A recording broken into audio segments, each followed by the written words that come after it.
Okay, today we're talking about the Bersa 380 Thunder.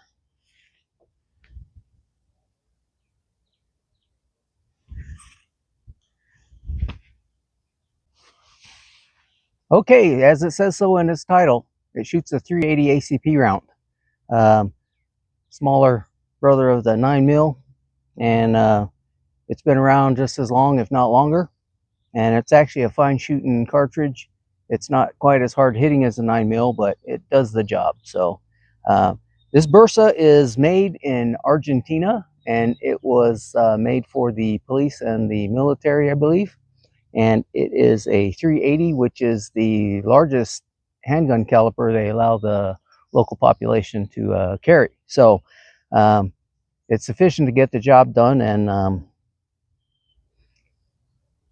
so you can't really go wrong if you decide to pick up one of these. Now, so the Bersa is modeled after the PPK, which you would see in a lot of the James Bond 007 movies. And if you were a big aficionado of those when you were younger, like I was, this was a classic looking gun that was just something to see and something that I desired. So I did not get the PPK, but these are very inexpensive. So when the time came, I actually picked up one of these, and I've actually been pretty happy with this. So let's talk about this gun just a little bit. So this gun actually, when I purchased it, came in the breast cancer awareness, and maybe I'll do a video on that at some point. So it actually has the pink rosewood grips that came with it, but I bought it in mind for my daughter to have as she turned into a young woman and moved out. But somewhere along the way, she did not like shooting the guns as much. So I got to keep it, which was not a loss because I really like the gun. But I thought, I'm not carrying that with the pink grips. Although I probably could pull it off. I'm capable of pulling that off. So I decided I'm going to switch that out to the black grips with the finger grooves in it, and I prefer that look quite a bit more than the pink grips. Maybe if they're the pink G10 grips instead of the rosewood grips, I'd be happier. But I'm still pretty happy with the black grips. All right, so let's talk about this gun just a little bit more. So what does this shoot? So this one happens to be a single stack, and this one happens to hold, as I look at it, it holds 8 rounds. They do have a 10-round magazine that's available. I might get some of those at some point, but this is actually sufficient for what I want to have. What else do we talk about on this gun? Let's show you that it's been empty, but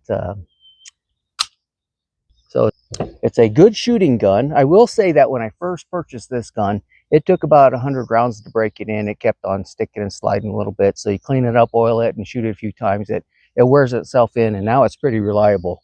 So definitely keep that in mind if you're going to get one of these, that you're going to have to do that. Now, there are some features on this gun that some people really dislike, and I'm not saying that I'm a fan of it myself, but if you don't have a magazine in the gun and you go to put it on safety, it'll go on safety, and it'll do all the normal stuff it's supposed to on safety, but now you can't fire it. You can't get anything to happen while whether it's on fire or whether it's on safety. And the reason of that is because this gun happens to have a magazine disconnect, so it won't fire without the magazine, which I don't know if that's the best feature in the gun, but there is a simple fix for that if you choose not to have it that way. And there's videos out there that show you how to take that spring out, and you can actually take the whole bar out. And I haven't done that. I may do that, I'm not sure. I like this gun. If I was going to carry this gun as a daily carry, I would probably want that feature to not be there. But as it is, that's a great gun, with or without it. And now, this gun, one of the advantages of this gun is that it is very small. I should have brought in the little holster for it inside the waistband holster, but I neglected to, so you're not going to see that right now. But as you see, no trigger. Let's put the magazine in. All right. One good thing about the magazine is it gives you that extra 3-finger grip, which is really nice because small guns, especially these 380s, they do have a little bit of a recoil. And it's not that you can't manage it, but you definitely like to get a firm grip on the gun. So I'm not a big guy, so my hands aren't that huge, so this works perfectly for me. If you had a really large hand, you're probably not going to get all that kind of grip on it, but I don't have big hands. I can't show you. I can't even tell if it is or isn't. Now, there is a little feature on here that you can use, that you can lock the trigger with this little safety feature. There's a key that comes with the kit, but I'm not going to put that on. I don't understand really the purpose of it other than just for safety to sell them, but really that feature shouldn't be there. All right, so what else we got about this gun we can talk about? Not much. Just a normal double action.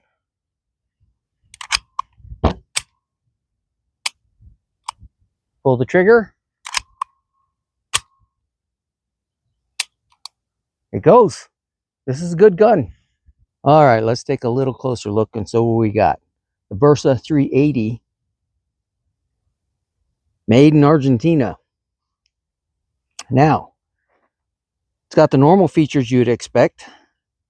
In this case, I added the grip so it has the finger grooves. It's got the safety release, single stack magazine.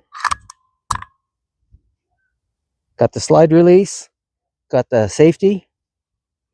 Got a locking mechanism that you can disengage the trigger or lock the trigger, which came from the factory that way, probably US regulations, but what a waste. On this side, you got the markings that's imported in the United States. It's got the disassembly lever. It's got the nice beaver tail. Protect your hand. It's got the normal sights on it for this style gun. It's going to be a fixed sight. I don't know if you'll be able to see through it or not. The only alterations you can make are the side to side on the rear just a little bit.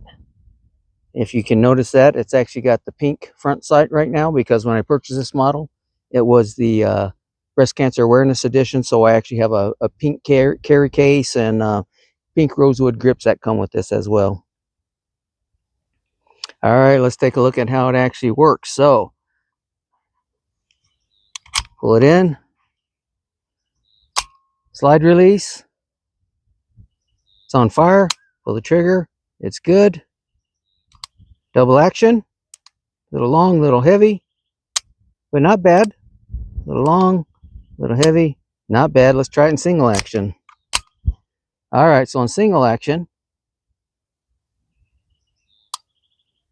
a little bit longer release, but not bad.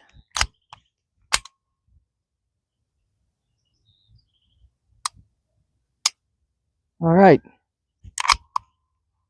All right, so if I let it go, so let's talk about a few things. So when I have it ready set up and I have it on safe, get a dead trigger. If I don't on fire, no dead trigger. That's what you'd expect, right? But if I drop the magazine, do the same thing, whether it's on fire or not, get a dead trigger. So it's on fire, but there's no magazine in it, you get a dead trigger. I don't like that. If I have it on decock and safe, you get a dead trigger. I expect that. It's on fire. It's on fire. Nothing. No magazine. So I still don't like that feature. So one of the things you can do is you take this side grip off. You'll find a magazine spring right here that pushes up on this using this notch. That pushes this magazine safety bar up. You can take the spring out, the magazine bar won't move. It functions as normal. If you're worried about that bar in there being loose or rattling, you can actually go up in here, take the slide off, and then you can actually take that magazine transfer bar completely off and put it back together, and it works just like it's supposed to. And I haven't got it done on this gun, but then it would work just as a safety and a decocker only. So as you see, when you put it onto the decocker, it pushes the hammer back. So I'm okay with having a safety and a hammer. I really dislike the magazine disconnect safety. Two hands, one hand, alternate hand. And even though I say that in jest, you really should practice. Two-hand control is where you really want to be shooting. Single hand shooting up close, sometimes that's going to happen. You need to be ready for that. And you should train for the possibility that you may need to be shooting with the alternate hand. So whether it's two hands, one hand, at least be familiar with it so you're not uncomfortable with it. I think an experienced shooter is not going to have any problem transitioning to that up close. So definitely practice your shooting if you're new to guns. All right. There's not a whole lot else I can talk about up here right now. This is a great gun if you're going to get it. Let's do a little shooting with it. It's going to have 7 rounds in the magazine. It's got a little bit of a kick, but let's see how it shoots.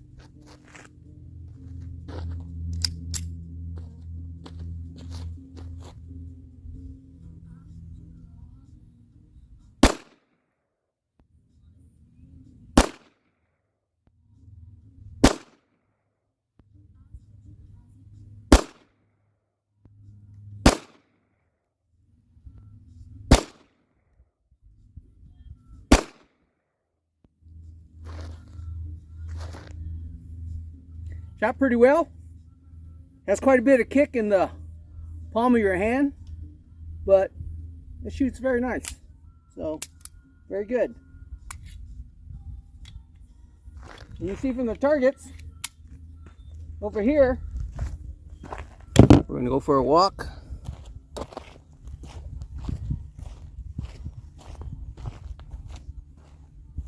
And we're going to see that pretty much it's all right here at 7 yards. I had 2 miss. That's me, not the gun, because the rest were all right there. Pretty good. Okay, so off in the distance you see another target back behind the rack. There's a single target out there as well. I think that's one we're going to try and get right now.